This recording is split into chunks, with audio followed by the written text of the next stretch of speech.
नमस्कार, मैं हूं दामिनी वशिष्ठ और आप देख रहे हैं state news channel, Delhi NCR का पहला वेब न्यूज चैनल जो रियल एस्टेट की तमाम खबरें, समस्या और सुझाव आपको एक साथ दिखाता है। हरियाणा में हरेरा को 3 साल से ज्यादा पूर्ण हो गए हैं।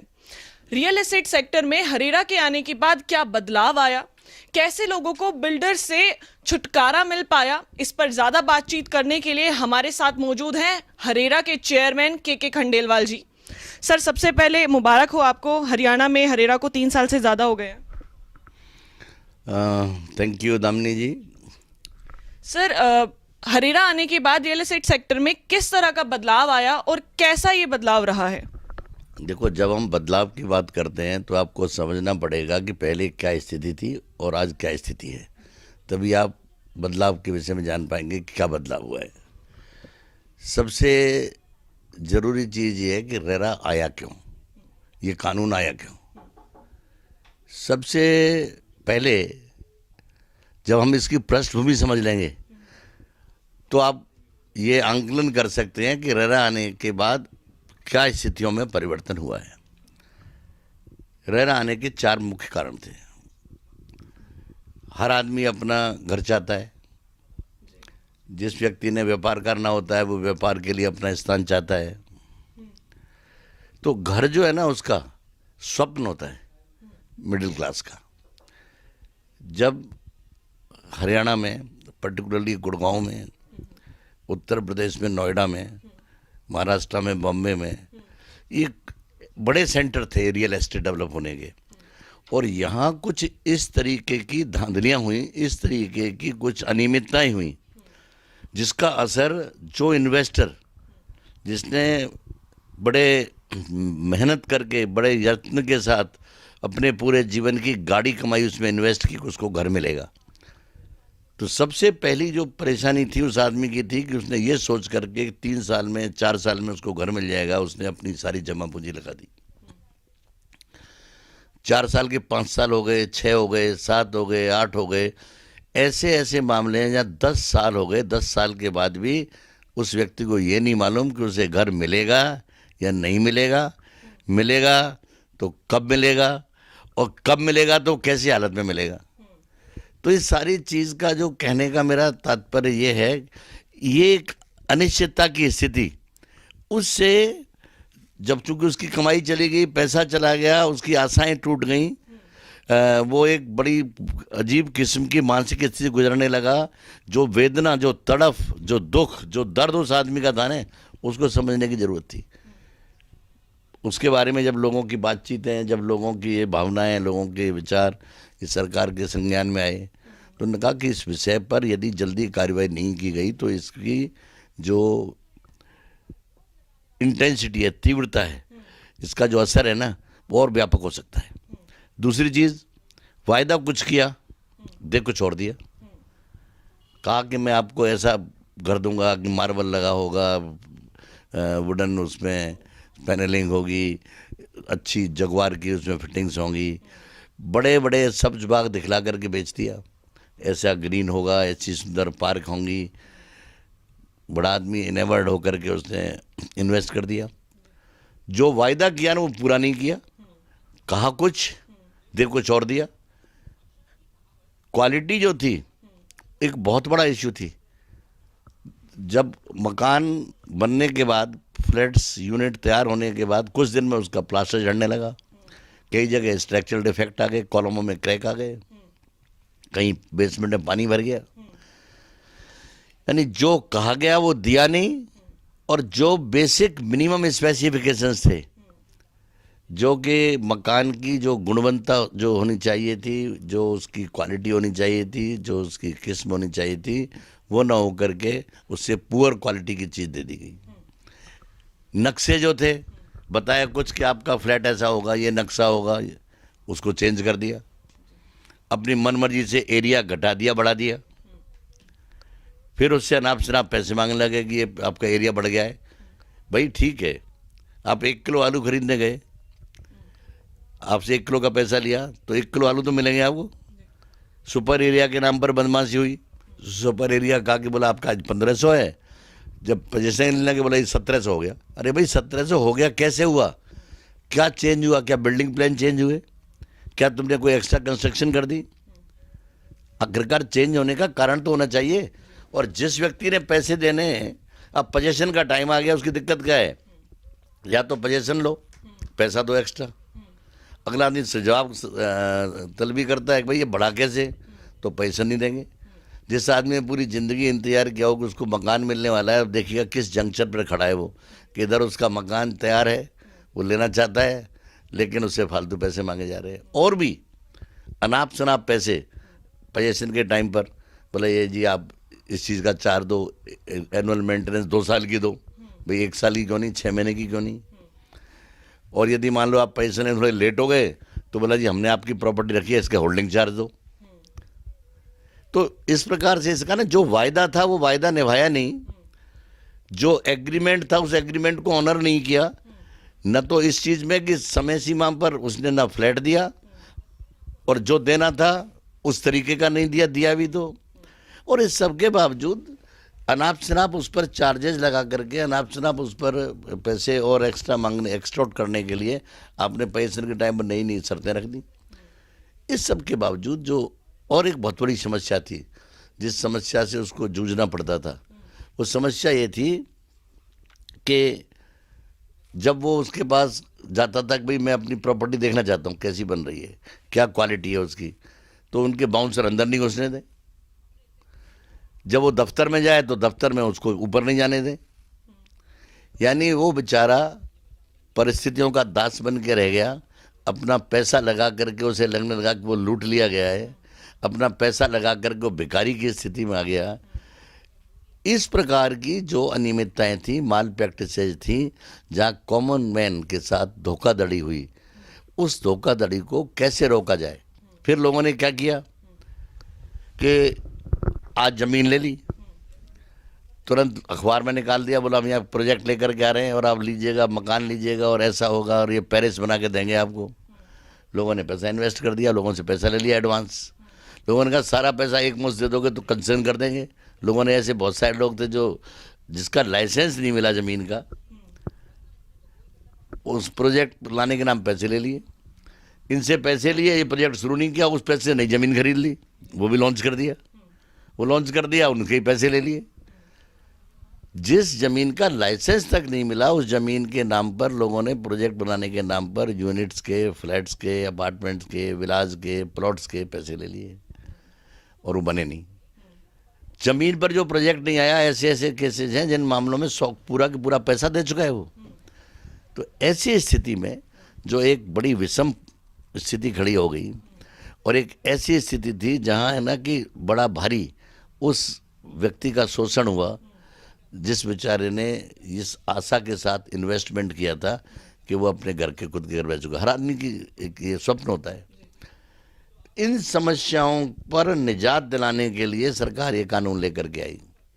कानून का उद्देश्य था कि जो समय आपने बतलाया है कि 3 साल में पूरा होगा और इस तारीख को मैं आपको कब्जा दे दूंगा, मैं उस समय की पालना हो। नंबर 2, जो चीज़ कही है वो बना करके दो। तीसरी चीज़, जो स्पेसिफिकेशंस हैं, जो प्लान्स हैं, जो एलिवेशन है, जैसा आपने दिखलाया है, जैसा आपने बताया है, जैसा आपका सैंक्शन हुआ है, उस तरह बना करके दो। और यदि कोई परिवर्तन होता है तो आपकी आपकी मंजूरी से होगा। यानी जब तक एलओटी अपनी कंसेंट नहीं देगा, आप उसके प्लान में चेंज नहीं कर सकते, आप उसके स्पेसिफिकेशन चेंज नहीं कर सकते।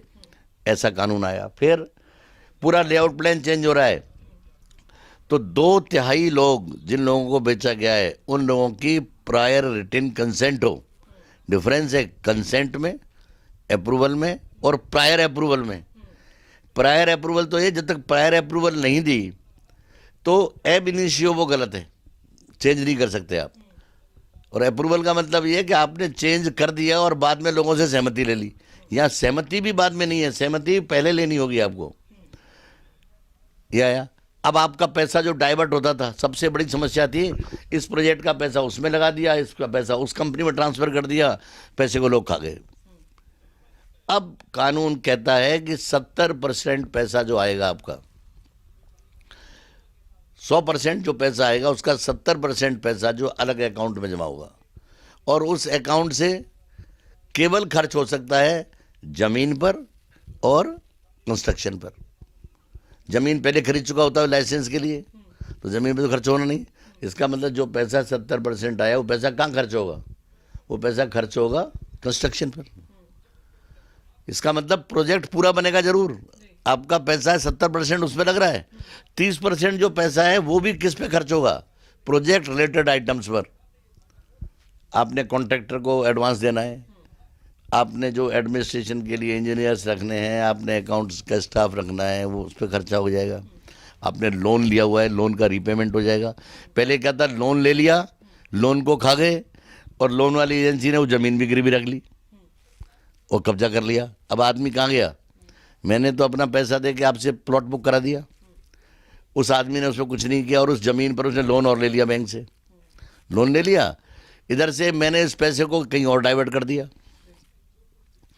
लोन ले लिया, जिससे लोन लिया उसका मैंने रिपेमेंट नहीं किया बिल्डर ने, तो क्या हुआ? उस बैंक ने उस ज़मीन को कब्जा कर लिया, उसको मॉर्टगेज थी वो, उसको टेक ओवर कर लिया। अब एलओटी के कह रहा बेचारे के पास, बिल्डर तो पैसे खा के भाग गया, बैंक ने ज़मीन पे कब्जा कर लिया, एलओटी के पास तो कुछ नहीं बचा, वो तो बेचारा लर्च में आ गया। तो ये जो इस तरीके की अनियमितताएं थी, इन अनियमितताओं को रोकने के लिए ये कानून आया और आज इस कानून में ये गारंटी है, हमारा ये काम है रेरा का, कि 70% पैसा जो है वो अलग अकाउंट में रहेगा और वो पैसा खर्च होगा तो केवल ज़मीन पर खर्च होगा या कंस्ट्रक्शन पर होगा। और वो भी कब पैसा निकाल सकते हो आप? जब चार्टर्ड अकाउंटेंट सर्टिफाई करे, चार्टर्ड इंजीनियर सर्टिफाई करे और आर्किटेक्ट सर्टिफाई करे, उनके सर्टिफिकेट के बाद ये पैसा निकाल सकते हो। वो मॉनिटर करते हैं, रिपोर्ट्स मंगाते हैं, टाइम टू टाइम इंस्पेक्शंस करते हैं, पैसा सही यूज हो रहा है कि नहीं हो रहा उसके बारे में हम लोग फॉरेंसिक ऑडिट कराते हैं। तो इस प्रकार से पहले क्या था, रियल एस्टेट में एक आम आदमी का भरोसा खत्म हो गया, रियल एस्टेट में एक आम आदमी का विश्वास डगमगा गया। आज क्या है, रेरा जो आया है, रेरा है तो भरोसा है, रेरा ने विश्वास कायम किया है। आज रियल एस्टेट में एक इन्वेस्टर का दोबारा विश्वास आया है, रियल एस्टेट इसलिए ग्रो भी करने लगी है। कई वर्षों की मंदी के बाद रियल एस्टेट में अब उछाल आया। क्यों? लोगों को विश्वास है कि आज यदि वो पैसा रियल एस्टेट में इन्वेस्ट करते हैं, उनका पैसा सुरक्षित है, उन्हें जिस चीज़ के लिए पैसा दिया है वो चीज़ मिलेगी, अवश्य मिलेगी। क्योंकि एक ऐसी इंडिपेंडेंट एजेंसी सेटअप की गई है जो कि उसका इंडिपेंडेंटली मॉनिटरिंग करेगी, ताकि आपके पैसे का मिसयूज नहीं हो, आपकी प्रॉपर्टी ठीक बने, आपकी प्रॉपर्टी लेआउट प्लान और अप्रूव्ड स्पेसिफिकेशंस की बने, और आपकी उस प्रॉपर्टी जो लेआउट प्लान आपको दिखलाया गया, जो आपसे वायदा किया, उस वायदे के अनुरूप बने। और यदि कोई परिवर्तन होता है तो पहले आपकी मंजूरी हो, बिना मंजूरी के परिवर्तन नहीं हो।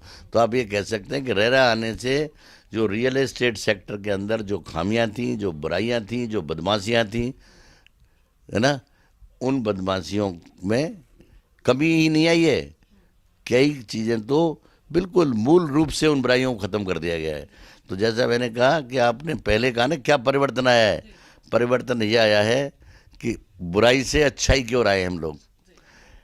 जो धोखाधड़ी और बेईमानी क्या, उससे हम लोग एक ट्रांसपेरेंसी और ईमानदारी के माहौल में आए हैं। और सबसे बड़ी चीज़ ये है कि जो व्यक्ति, यानी उसकी ना भावनाओं के साथ अब खिलवाड़ हो सकता है, ना उसकी प्रोजेक्ट में देरी हो सकती है। और ये देरी होती है, यहाँ भी ये जरूरी चीज़, देरी होती है तो उसकी मर्जी है। यदि प्रोजेक्ट टाइम पर पूरा नहीं होता, अब उस आदमी को अधिकार दिया है इस कानून ने कि या तो चाहो तब अपनी प्रॉपर्टी लो, लेट मिल रही है लेट लो, लेकिन जितने दिन लेट किए, जितना पैसा आपका जमा है, उस पैसे पर आपको अनुमानित 10%, यानी स्टेट बैंक ऑफ इंडिया की जो मार्जिनल रेट ऑफ इंटरेस्ट है उस पर 2%, इस समय 9.30 9.50 के आसपास चल रहा है, उतना ब्याज आपको मिलता रहेगा। तो आपको नुकसान क्या हुआ? आपकी प्रॉपर्टी नहीं मिली, अब लेट हो जाने पर नुकसान नहीं है। पहले क्या होता था, बिल्डर कहता था कि मैं लेट हो गया तो 5 रुपये स्क्वायर फीट दूंगा, 2000 गज का 2000 फुट का फ्लैट 10,000 रुपये दूंगा, और आपने पेमेंट लेट कर दिया तो 24% ब्याज लूँगा। अब हमने क्या किया इस कानून के माध्यम से कि बिल्डर ने लेट किया तब भी देना पड़ेगा ब्याज 10%, और आपने यदि किस्तें नहीं दी टाइम पर तो 10% आपको देना पड़ेगा। लेवल प्लेइंग फील्ड, दोनों को बराबरी पे ला दिया। जो पहले असमानता का रिश्ता था, एक डोमिनेंट पोजीशन का जो मिसयूज करता था बिल्डर, उसको उसके एलओटी के बराबर ला दिया और एलओटी को ताकत दी है, एलओटी को अधिकार दिए हैं। हमारा काम है एलओटी के अधिकारों की रक्षा करना, लेकिन साथ साथ यदि एलओटी प्रमोटर के प्रति जो उसकी जवाबदेही है, जो उसको प्रमोटर के लिए टाइम पर पेमेंट करना है, प्रमोटर को टाइम पर डॉक्यूमेंट सबमिट करने हैं, यदि वो भी कोताही बरतता है तो उसको भी 10% के आसपास जो ब्याज बताया मैंने, वो ड्यू डेट के बाद ही डिले हुआ तो डिले का उसे भी देना पड़ेगा। यानी एक समानता लेकर के आए हैं। ऐसा नहीं है पहले समानता क्या बिल्डर कहता था, बिल्डर तो बड़ी ऊंची पोजीशन पे था, माइटी आदमी था, कॉरपोरेट था, पैसा था, उसके पास ताकत थी। ये गरीब आदमी था बेचारे ने एक फ्लैट पूरी जिंदगी पैसा इकट्ठा किया। तो अब दोनों को हम ऐसी स्थिति में लाए कि दोनों की बराबर की ताकत हो ताकि वो बार्गेन कर सकें। तो इस स्थिति में आप ये कह सकते हैं कि हमारा काम क्या है, number 1 to protect the right, अधिकारों की रक्षा करना। किसकी? 3 स्टेक होल्डर से मेन, बिल्डर, ब्रोकर और एलओटी। तीनों के ही अधिकार में, तीनों को अधिकार दिए कानून ने, तीनों के भी किसी के भी अधिकारों का हनन होता है तो उनके अधिकारों की रक्षा करना, to protect right of allottees, builder and broker. And at the same time जब अधिकारों में आपस में कई बार टकराव भी होता है तो हमारा काम क्या है, to balance the rights, to balance the rights of allottee, broker and builder. तो हमारा काम रक्षा करना अधिकारों की और साथ ही साथ उनके बीच में एक तारतम्य बिठाए रखना, उनके बीच में एक इक्विलिब्रियम बनाए रखना ताकि प्रोजेक्ट टाइमली पूरे हों। प्रोजेक्ट टाइमली पूरे करने के लिए जो जिम्मेदारियां एलओटी के एलओटी निभाए और जो जिम्मेदारियां प्रमोटर के प्रमोटर निभाए और जो ब्रोकर ने जो निभानी वो ब्रोकर निभाए। और यदि कोई भी आदमी इसमें गलती कोताही करता है तो हमारे पास शिकायत आने पर उसके विरुद्ध हम कार्रवाई कर सके। और कार्रवाई बहुत सीवियर है, कार्रवाई कमज़ोर नहीं है। यदि प्रमोटर बिना रजिस्ट्रेशन कराए प्रोजेक्ट बेचता है तो दामिनी जी 10% प्रोजेक्ट की कॉस्ट के बराबर उस पर जुर्माना लगाया जा सकता है। एक प्रोजेक्ट है मान लो 1000 फ्लैट्स का, एक फ्लैट 1 करोड़ का, तो 1000 करोड़ का प्रोजेक्ट हो गया, 100 करोड़ तक की पेनल्टी लग सकती है उस पर।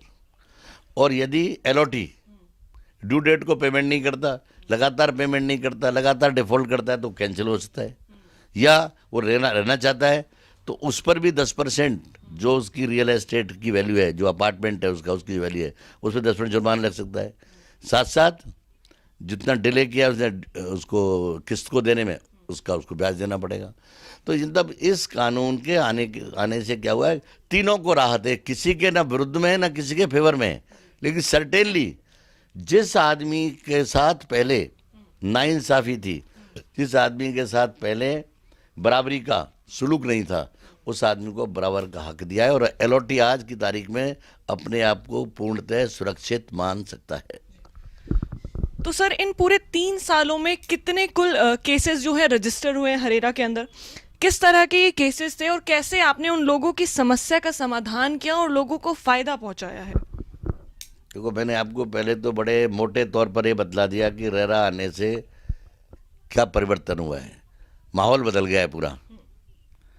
तो माहौल बदलने का काम रेरा ने किया और माहौल बदलने के साथ साथ जहाँ गलतियाँ की हैं लोगों ने उनके विरुद्ध कार्रवाई भी हुई है। हमारे पास करीब 14,000 कंप्लेंट्स आई हैं अभी तक। 14,000 में से करीब इस समय हमारे पास 3,000 के करीब कंप्लेंट्स पेंडिंग हैं। तो एक बहुत बड़ी राहत है कि करीब 11,000 लोग जिन्होंने यहाँ शिकायत दी उनकी शिकायत सेटल हुई है। इससे बड़ी राहत कोई नहीं हो सकती। नंबर 2, जो 3,000 मामले चल रहे हैं उन मामलों को भी जल्दी से निपटाने की कोशिश हो रही है। जिन विपरीत परिस्थितियों में हमने काम किया है और जो हमने रिजल्ट्स दिए हैं उनमें कोई बराबरी, कोई मैच नहीं है। देखिएगा हम लोगों को अभी आज जस्ट आए 3 साल हुए हैं, फरवरी में हम लोग सेटअप हुए थे यहाँ। 3 साल में सबसे पहले जब कानून नया होता है तो कानून की व्याख्या में समय लगता है। कानून की बहुत सारी जो धाराएं हैं उनको लागू करने में कई तरह के संशय और डाउट होते हैं, डिफरेंट इंटरप्रिटेशन होते हैं। सबसे पहले जब ये हम यहाँ सेटअप हुए तो हम लोगों ने फैसले किए, और हम लोगों के कुछ फैसले ऐसे फैसले थे जो अपने आप में बेमिसाल थे, और पूरे न केवल हमारे लोगों के लिए बल्कि पूरे कंट्री के लिए कई ऐसे फैसले हमने किए जो पूरे कंट्री के लिए मार्गदर्शन के तौर पर काम आए। कुछ फैसले हमारे ऐसे हुए कि हमारे अपीलेट ट्रिब्यूनल ने उन फैसलों को उल्टा कर दिया, और उन्होंने एक बार तो ऐसी स्थिति पैदा हो गई कि काम ही बंद हो गया। 6 महीने तक फिर नियमों को बदलना पड़ा ताकि एलओटी जो है ना उसके साथ अन्याय नहीं हो। मान लीजिएगा काम बंद हो जाएगा तो नुकसान सबसे बड़ा किसका है? प्रमोटर तो पहले ही फायदे में था, अब भी फायदा है। प्रमोटर का फायदा तो आज इस चीज़ में ही है कि वो काम ठप रहे, क्योंकि वो जो बदमाशियाँ करता जा रहा है वो बदमाशियाँ करता रहे। लेकिन एलओटी के लिए बड़ी दुष्करी स्थिति हो गई कि एलओटी तो बेचारा ये सोच करके रह रहा आ गया, और मैंने कंप्लेंट फाइल कर दिया, मेरा फैसला हो जाएगा, इतने 10 साल तक मुझे तंग किया है, अब मुझे इसका हर्जाना भी मिलेगा, इस पर जुर्माना भी लगेगा, और मुझे रेप भी मिलेगा। नियम बदले, नियमों में जो डाउट थे, नियमों में जहाँ कहीं भी डिस्क्रिपेंसीज थी उनको ठीक किया, ठीक करके फिर काम चलने लगा, फिर लोगों को राहत मिलने लगी। फिर क्या हुआ कि हाई कोर्ट चले गए लोग। बिल्डर पैसे वाला है, बड़े लोग हैं, सारे इकट्ठे हो गए, हाई कोर्ट चले गए। हाई कोर्ट से फिर स्टे ले आए, 6-8 महीने स्टे में चले गए। फिर कोविड आ गया, 6-8 महीने कोविड खराब कर गया, सारे दफ्तर बंद रहे। उस सब के बाद हाई कोर्ट से फैसला हमारे फेवर में आया कि भाई चलो नहीं, इनकी मदद होनी चाहिए, ये एलओटीज हैं, इनके बारे में जो आपने फैसला किया सही फैसला किया है, और इनको राहत दीजिएगा। अब वो सुप्रीम कोर्ट चले गए, बड़े लोग हैं, उनका पैसा है, इकट्ठे होकर के सुप्रीम कोर्ट है, वो सुप्रीम कोर्ट पहुंच गए। सुप्रीम कोर्ट से स्टे लगा हुआ है अभी एग्जीक्यूशन पर। इन सारी विपरीत परिस्थितियों के बाद भी जहां बिल्डर आज भी बाज नहीं आ रहा है अपनी पोजीशन का दुरुपयोग करने से, या ये भी कह सकते हो वो भी चाहता है कि भाई हमारे साथ सही नहीं हो रहा। हर आदमी को राइट है ना, कानून में जो अपील की प्रोविजंस हैं या कानून में जो उसको रिट पिटीशन फाइल करने का या एसएलपी फाइल करने का उनको अपना अधिकार है, वो अपने अधिकार का प्रयोग कर रहे हैं। क्योंकि वो कोशिश तो उनकी हमेशा यही रहेगी कि ना कि जो चीज़ें एलओटी के इतने फेवर में ना जाएं, उनको कम से कम उन पर जिम्मेदारियां आएँ, कोशिश है उनकी। अब देखते हैं कि ये मामला इसका सुप्रीम कोर्ट में जो पड़ा हुआ है, कुछ मामलों में उनमें सुप्रीम कोर्ट, माननीय सुप्रीम कोर्ट से जैसे ही इस पर निर्णय आता है तो स्थिति स्पष्ट होगी, और जो भी कानूनी स्थिति, जो भी कानूनी व्याख्या सुप्रीम कोर्ट करता है उसके अनुरूप आगे काम चलेगा। एटलीस्ट काम रुकेगा तो नहीं ना, काम चलेगा। तो अब जब इतनी विषम परिस्थितियों में हम इतनी राहत दे चुके हैं तो आप ये मान सकते हो कि जैसे ही ये कानून की व्याख्या सुप्रीम कोर्ट से हो जाएगी, हम दुगनी गति से हम लोग वो एक आदर्श कायम करना चाहते हैं कि एक तो इस तरह की जरूरत ही ना पड़े कंप्लेंट करने की, और कंप्लेंट की भी है तो कंप्लेंट का निस्तारण हम लोग कम से कम मैक्सिमम 2 महीने में कर सकें, 2 महीने ज़्यादा ना जाए। क्योंकि सबसे बड़ी अदालतों के खिलाफ, सबसे बड़ी जो अथॉरिटीज़ के खिलाफ जो शिकायत है लोगों की, बोला न्याय जी यहाँ बहुत लेट होता है, महंगा भी है और लेट भी है। हमें चाहेंगे कि न्याय सस्ता भी हो और तुरंत हो, ये हमारी कोशिश रहेगी। तो सर अभी तक कितने बिल्डर्स या फिर कितने डेवलपर्स के ऊपर में आप कार्रवाई कर चुके हैं और किस तरह की वो कार्रवाई रही है? देखो, कार्रवाई हमारी, एक तो आदमी ने, किसी ने कंप्लेंट की, उस कंप्लेंट में जो राहत चाहता है वो राहत दिलाते हैं। राहत कौन देगा? बिल्डर देगा। जैसे मैंने कहा ना 11,000 ऐसे मामले ये किए हम लोगों ने। लेकिन ऐसे बहुत सारे मामले जहाँ बिल्डर रजिस्ट्रेशन नहीं कराता, बेचा शुरू कर देता है। रजिस्ट्री का मतलब क्या है? हमारे पास जब वो रजिस्ट्रेशन कराता है तो उसका मतलब ये है कि वो सारी सूचनाएं देता है, ये मेरा प्रोजेक्ट है, ये मेरे प्रोजेक्ट की साइज़ है, ये मेरे प्रोजेक्ट की नेचर है कि ग्रुप हाउसिंग है, कॉमर्शियल है, अफोर्डेबल हाउसिंग है, दीनदयाल उपाध्याय है, जो भी कुछ है। फिर ये बताता है कि इस प्रोजेक्ट का लाइसेंस होल्डर कौन है, इस प्रोजेक्ट की ज़मीन का मालिक कौन है, ज़मीन पर कोई, इस पर कोई केस तो नहीं चल रहा है। ऐसे मामले भी हैं ज़मीन भी नहीं थी और फिर भी प्रोजेक्ट बेच दिया या बना दिया, बाद में मालूम पड़ा कि ज़मीन तो किसी और की थी। अब ये कैसा मामला हुआ है, जमीन किसी और ज़मीन में बन गया, पूरा तोड़ना पड़ा। फिर वो बताता है कि भाई इसके प्रमोटर कौन है, जो बिल्डर है, डेवलपर है, वो कौन है, उसका एक्सपीरियंस क्या है पुराना, उसका पुराना ट्रैक रिकॉर्ड क्या है कि वो बना पा के दे पाता है नहीं दे पाता है। फिर जो प्रोजेक्ट है उस प्रोजेक्ट में क्या चीज़ है, मान लीजिएगा प्लॉटेड है तो किस साइज़ के कितने प्लॉट हैं, किस साइज़ के कितने प्लॉट हैं, साइज़ वाइज उसमें पार्क कितनी है, उसमें कम्युनिटी फैसिलिटीज़ कितनी हैं, उसमें हॉस्पिटल है, डिस्पेंसरी है, प्राइमरी हेल्थ सेंटर है, उसमें पोस्ट ऑफिस है, पुलिस पोस्ट है, प्राइमरी स्कूल है, सेकेंडरी स्कूल है, हाई स्कूल है, क्या क्या फैसिलिटीज़ हैं, कितनी बड़ी पार्क्स हैं, कैसी सड़कें हैं, सारी सूचना। प्लस फिर ये मान लिया यूनिट फ्लैट्स या विला है तो बताता है कि ये स्पेसिफिकेशंस हैं, ऐसी मेरी किचन होगी, ऐसा मेरा ड्राइंग रूम होगा, ऐसे मेरे दरवाजे होंगे, मैं ये फिनिशिंग के लिए ये चीज़ लगाऊंगा, ये कलर लगाऊंगा, ये डिस्टेम्पर करूंगा, ये मेरी फिटिंग्स होंगी, सारी चीज़ बताता है वो। तो अब उसने सारी चीज़ जब डिस्क्लोज कर देगा फिर बताएगा मैं प्रोजेक्ट कब शुरू करूंगा, मेरे प्रोजेक्ट का स्ट्रक्चर इंजीनियर कौन है, मेरे प्रोजेक्ट का आर्किटेक्ट कौन है, मेरे प्रोजेक्ट का MEP कंसल्टेंट कौन है, मेरे जो प्रोजेक्ट का प्रोजेक्ट मैनेजमेंट कंसल्टेंट कौन है, मेरे प्रोजेक्ट का जो अकाउंट्स से रिलेटेड कौन कंसल्टेंट है, वो सारी सूचना देता है, उनके नाम देता है, उनके पते देता है, उनके ईमेल एड्रेस देता है। प्रमोटर्स की सारी डिटेल होती है कि उसमें डायरेक्टर कंपनी का कौन है, उसका वर्किंग डायरेक्टर कौन है, उसका चीफ फाइनेंशियल ऑफिसर कौन है, उसका ऑथराइज्ड रिप्रेजेंटेटिव कौन है, उसका लीगल रिप्रेजेंटेटिव कौन है, उसका एडवोकेट कौन है, उसके ब्रोकर कौन है, सारी सूचना देता है। फिर वो सूचनाएं सारी बताएगा ये कि मैं हर क्वार्टर में ये प्रोग्रेस करूंगा, पहले इसको बनाऊंगा, अगले क्वार्टर में ये करूंगा, फिर ये करूंगा, मैं प्रोजेक्ट की ये मेरी स्टार्ट की डेट होगी, ये मेरी फिनिश करने की डेट बताएगा, इस तारीख को पूरा करूंगा। पूरा नहीं करेगा तो और उस पर डे के हिसाब से 5% प्रोजेक्ट कॉस्ट की पेनल्टी लग सकती है। प्लस जिन लोगों का लेट हुआ उन सबको ब्याज मिलेगा, उनका तो नुकसान नहीं हुआ ना। तो जो ये मैंने बता रहा हूँ कि उसको रजिस्ट्रेशन कराने से क्या है, सारी की सारी सूचना, उसके नक्शे क्या हैं, लेआउट प्लान क्या है, जोनिंग प्लान क्या है, उसका अप्रूवल्स कौन सी हैं, पहले अप्रूवल नहीं होती थी, एनवायरमेंट अप्रूवल नहीं, बना दी बिल्डिंग, एयरपोर्ट की अप्रूवल है कि नहीं, एनवायरमेंट की अप्रूवल है कि नहीं, पेड़ काटने की परमिशन है कि नहीं, फायर स्कीम क्या है उसकी, उसके सर्विस प्लान्स क्या हैं, क्या उसकी सड़कें हैं, कितनी चौड़ी हैं, क्या सीवरेज का सिस्टम है, STP है या नहीं है, वाटर टैंक्स क्या है, वाटर सप्लाई का सिस्टम क्या है, बर्म्स कितने चौड़े हैं, पार्क्स कितने बड़े हैं, ओपन स्पेसेस क्या है, यानी उसका बिजली की सप्लाई का सिस्टम क्या है, ट्रांसफार्मर है या नहीं, सब स्टेशन है या नहीं, चौकीदार का रूम है कि नहीं, बाउंड्री वॉल कैसी है, बाउंड्री वॉल बनी है कि नहीं बनी है, वो सारी की सारी सूचना देता है। अब LOT है, आपने खरीदना है या आपने खरीदना है, आपके पास अब सारी सूचना उपलब्ध है। पहले ब्रोकर बताता था अच्छी अच्छी बातें, खराब छुपा लेता था, अब अच्छी बातें भी खराब बातें भी, केस क्या चल रहे हैं इसमें प्रोजेक्ट में, पुराना इसका ट्रैक रिकॉर्ड क्या है, अब सारी चीज़ सामने है।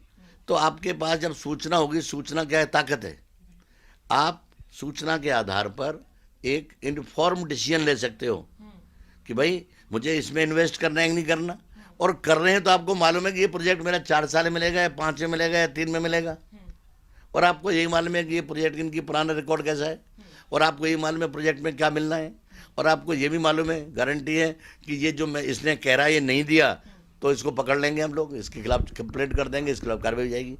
यानी इसका मतलब जो हरेरा आने से, इस कानून के आने से, और इस कानून की सही तरीके से दृढ़ता के साथ लागू करने से, इसके नियम कानूनों की सही तरीके से पालना कराने से LOT के साथ धोखा नहीं होगा, अन्याय नहीं होगा।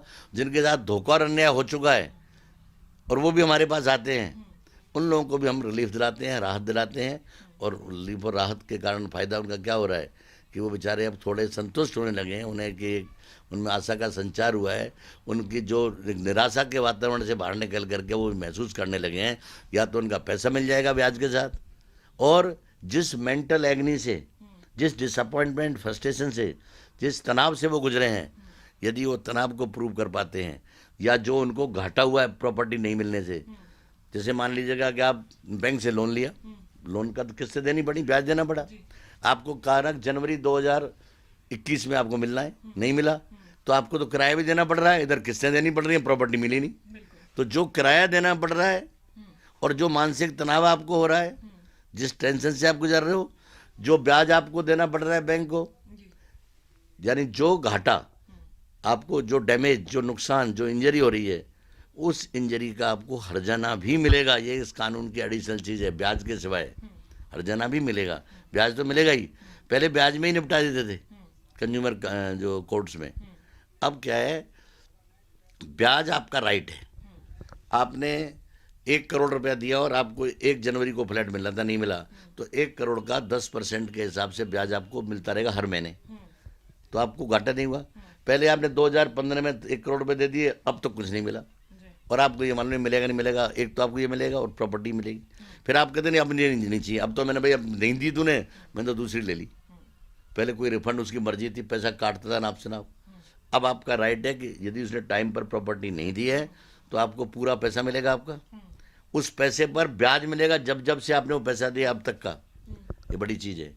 और तीसरी चीज़ क्या है, यदि आपको कोई नुकसान हुआ है, यदि उसके कारण कोई आपको नुकसान हुआ है या आपके पैसे का उसने नाजायज फायदा उठाया है, जैसे आपने तो लिया मार्केट से था 24% मिलता, आपको 5% दे रहा है, 10% ब्याज दे रहा है, तो 14% आपके व्यापार रिच हुआ है वो, तो उसको जो नाजायज फायदा हुआ है और आपको जो जायज नुकसान हुआ है वो आपको मिलेगा हर्जाना, प्लस आपका जो टेंशन है, जो आपका फ्रस्ट्रेशन है, उसके कारण आप जो भी अपनी समझते हो कि मुझे ये हुआ और उसकी मैं फाइनेंशियल वैल्यू ये आंकता हूँ, वो आप बताओगे एडजुडिकेटिंग ऑफिसर को, तो कंपेंसेशन का टोटली सेपरेट प्रोविजन इस कानून में किया गया है।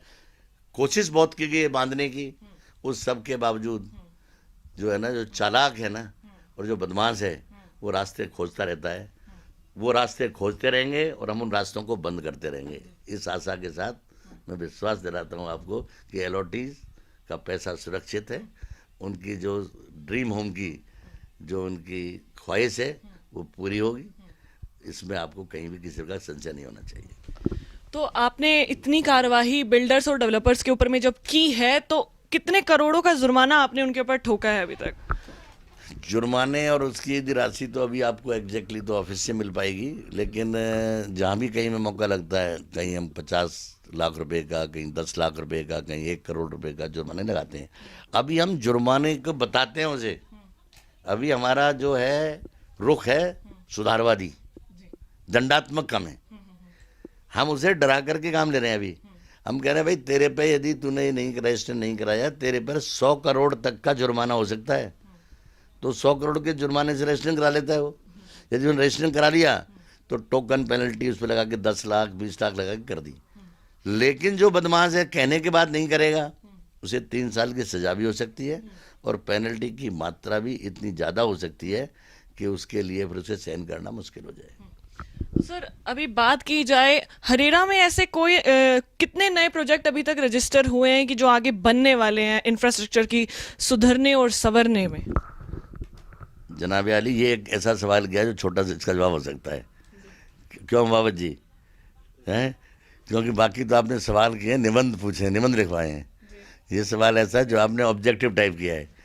400 करीब 45 के करीब प्रोजेक्ट हमारे रजिस्टर्ड हुए हैं अभी तक, नए 400 प्रोजेक्ट। नए से मतलब ये है इस कानून के आने के बाद। उनमें वो प्रोजेक्ट भी शामिल हैं जो एंटायरली नए हैं और वो प्रोजेक्ट भी शामिल हैं जो पूरे नहीं हुए, पहले चल रहे थे, इस कानून के आने से पहले चल रहे थे, पूरे नहीं हुए, अटके पड़े थे या चल रहे थे, धीमी गति चल रहे थे, या जिनमें अभी समय बचा हुआ था। वो सारे प्रोजेक्ट, यानी इस कानून का प्रोविजन ये था कि जो ऑन गोइंग प्रोजेक्ट हैं जिनमें कंप्लीशन सर्टिफिकेट नहीं आया है, इस कानून के लागू होने के 3 महीने के अंदर अंदर रजिस्टर कराना जरूरी था, यानी सारी सूचना देना जरूरी था। तो जब एलओटी को जो बेचारे पहले धक्के खाते थे, सूचनाएं नहीं मिलती थी, उस ऑन गोइंग प्रोजेक्ट की सारी सूचना हम लोगों ने उनको रजिस्टर किया है।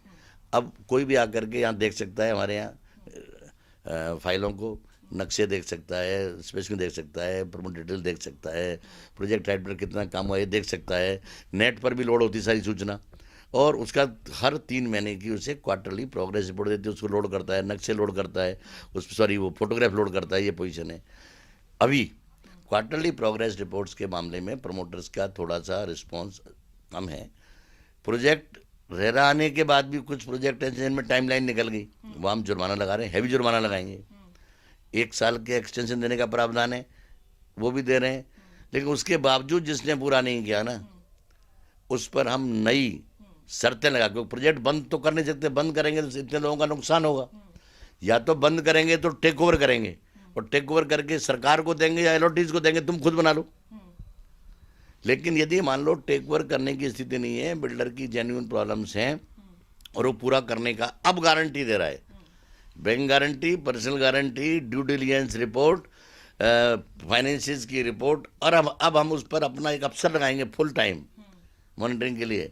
बोला भाई 2 बार फेल हो गया, अब नहीं तो ये फेल होने देते। इन लोगों का विश्वास हम पे रहा है कि हम सोचे तू करेगा, तू तो अपना वायदा करके मुकर गया, वायदा करके फेल हो गया। अब हम फेल नहीं होना चाहते। अब हम यदि उसे एक्सटेंशन के बाद यदि उसके रजिस्ट्रेशन को कंटिन्यू करते हैं तो उस मामले में हम क्या करेंगे कि अपना आदमी लगाएंगे, कमिश्नर मॉनिटरिंग, जो फुल टाइम मॉनिटरिंग करेगा प्रोजेक्ट की, कहीं बीच में रुकावट ना आ जाए। और साथ ही साथ वो ये देखेगा कि वहाँ एलओटीज को दिक्कत नहीं हो, वो जाकर के देखें उनकी कंस्ट्रक्शन क्या है। क्योंकि क्या है, जब काम बंद है तो पैसा देना बंद कर देता है वो, और पैसा देना बंद हो गया तो इधर उसका काम बंद हो जाता है प्रमोटर का। इंटरलिंक्ड है, प्रमोटर ने ब्याज लिया, बैंक से लिया है, या स्ट्रेस फंड है जो स्वामी फंड जो आया है सरकार का, उससे पैसा ले रहा है, उसकी कंडीशन पूरी कर रहा है कि नहीं कर रहा, वो भी मॉनिटरिंग कर रहे हैं, हम भी मॉनिटर कर रहे हैं। अब मल्टी प्रॉन्ग मॉनिटरिंग है।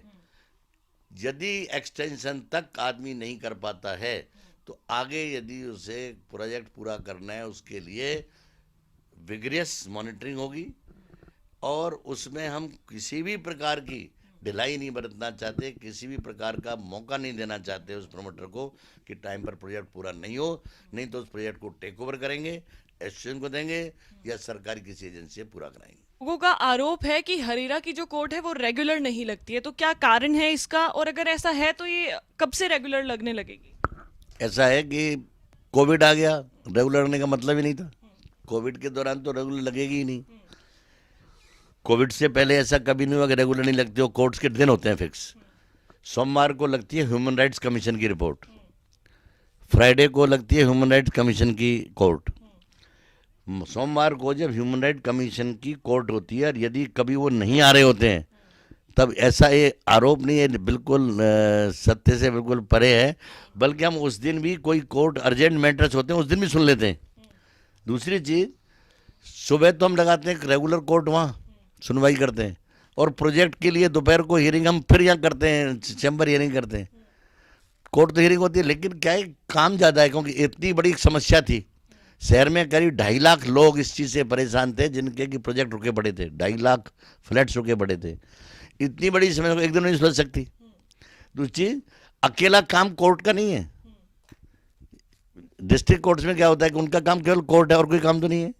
हमारे पास तो प्रोजेक्ट रजिस्ट्री का काम है, प्रोजेक्ट मॉनिटरिंग का काम है, हमारे पास फोरेंसिक ऑडिट का काम है, हमारे पास अपना पूरा फुल बजट ऑफिस चलाने का उसका काम है। अब रही बात यह कि कई मामलों में क्या कोर्ट पोस्टपोन क्यों करनी पड़ती है।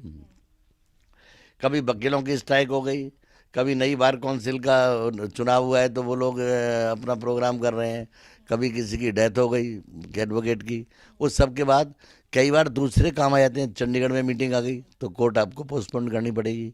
कई बार आपकी दिल्ली मीटिंग आ जाती है मिनिस्ट्री में, वो कोर्ट पोस्टपोन करती है। यानी हमारा वो तो मीटिंग में नहीं जाते हैं ना डिस्ट्रिक्ट कोर्ट्स वाले।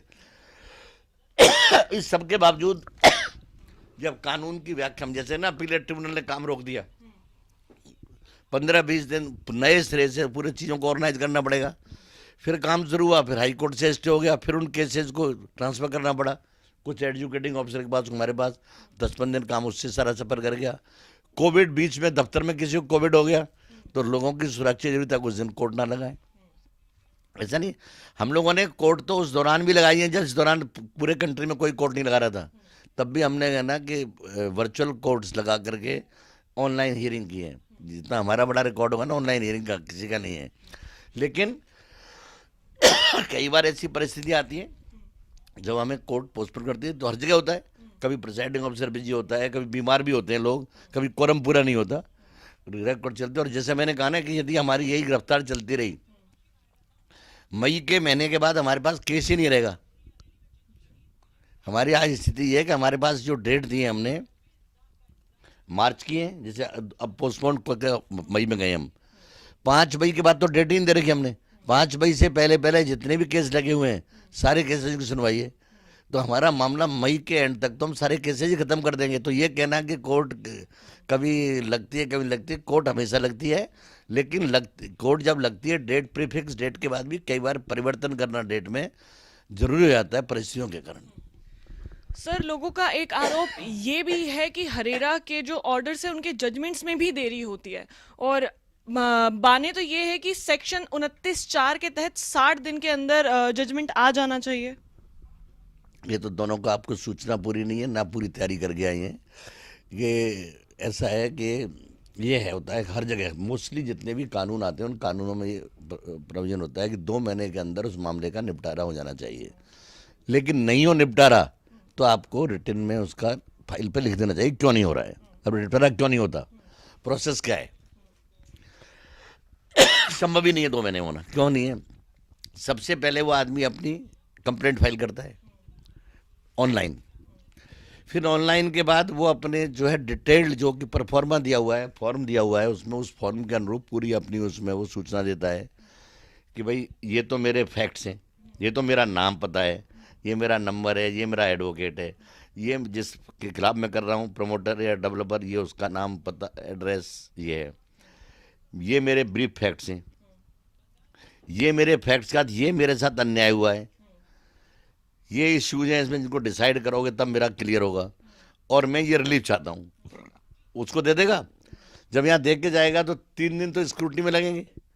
फाइल आई है तो फाइल को आप देखेगा सही, कोई इसमें पूरी सूचना है नहीं, इसमें पूरे कागज लगाए कि नहीं लगाए, इसके साथ सीडी इसने दिए कि नहीं दिए, फिर उसमें कमियों की कमी ठीक कराएगा, फिर उसकी कॉपी यहाँ से बाई पोस्ट जाती है उसको नोटिस के लिए, किसको, डेवलपर को, कि भाई तू जवाब दे इसका। जाने में 7 दिन लग गए, पहुंचने में 15 दिन का टाइम दोगे उसे कि तू जवाब दे। 15 दिन जवाब नहीं देता वो, फिर हम डेट लगा देते हैं, फिर कॉस्ट लगाते हैं। कई बार 2-2, 3-3, 4-4, 5-5 तारीख के बाद भी वो जवाब नहीं दे, क्योंकि अभी कानून में से चेंज आते रहते, बताया ना मैंने। फिर जवाब उसका आ गया, फिर आर्ग्यूमेंट होते हैं, और फिर जब आर्ग्यूमेंट हो गए उसके बाद फैसला होता है। तो ये 2 महीने में तो संभव है ही नहीं। प्लस वकीलों की आपस की अपनी वो होती है, कानून की लूपहोल्स का सहारा लेते हैं, बुराई डेट चाहिए, आज मेरे वकील साहब बीमार हो गए, आज ये बड़े वकील नहीं है, छोटा प्रॉक्सी कौंसिल रूम है तो कोर्ट। फिर जब ज़्यादा केस होते हैं तो डेट कब आएगी, अगली डेट कल तो नहीं लगा सकते आप, 2 महीने की डेट फिक्स है तो 2 महीने बाद ही लगेगी, और 2 महीने बाद उस दिन छुट्टी होगी तो 2 महीने बाद गई, ठीक है। तो उसमें ये नहीं है 2 महीने में ही फैसला होना है, 2 महीने में फैसला हो जाना चाहिए। जैसे मैंने कहा ना, मई तक यदि हमने सारा निपटारा कर दिया, अब तो पुराने केस से निपटा रहे हैं हम, तो 2 महीने का हम 1 महीने में भी कर देंगे। नंबर 1।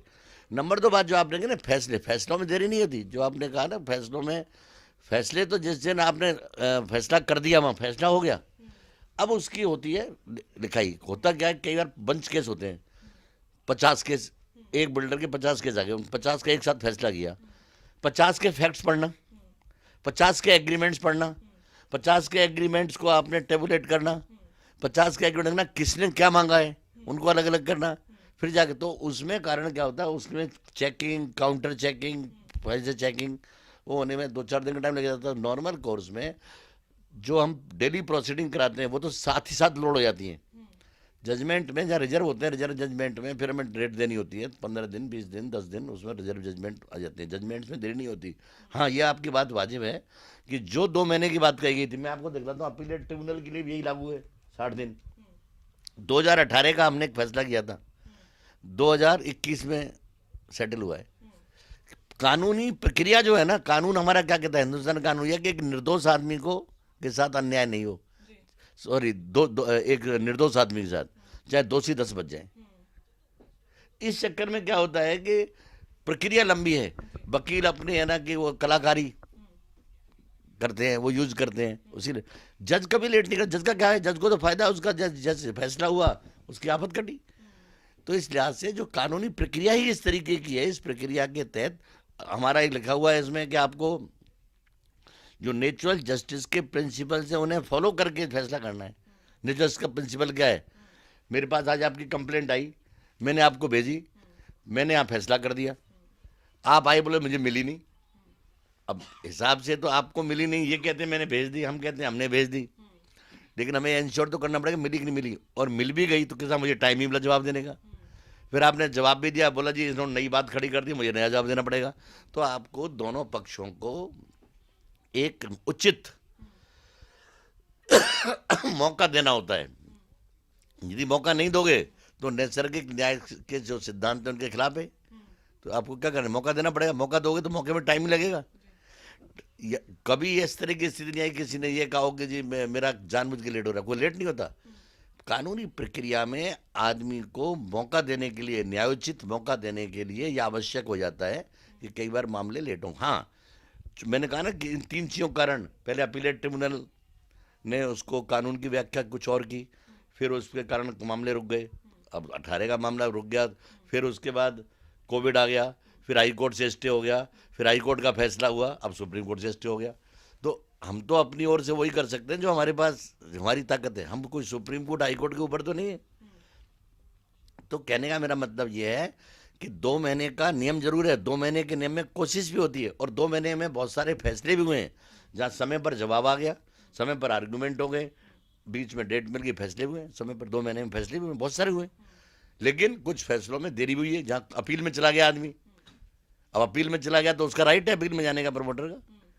अपील के बाद सेकंड अपील में चला गया, और सेकंड अपील के बाद अब सुप्रीम कोर्ट पहुंच गया, तो उसका राइट है।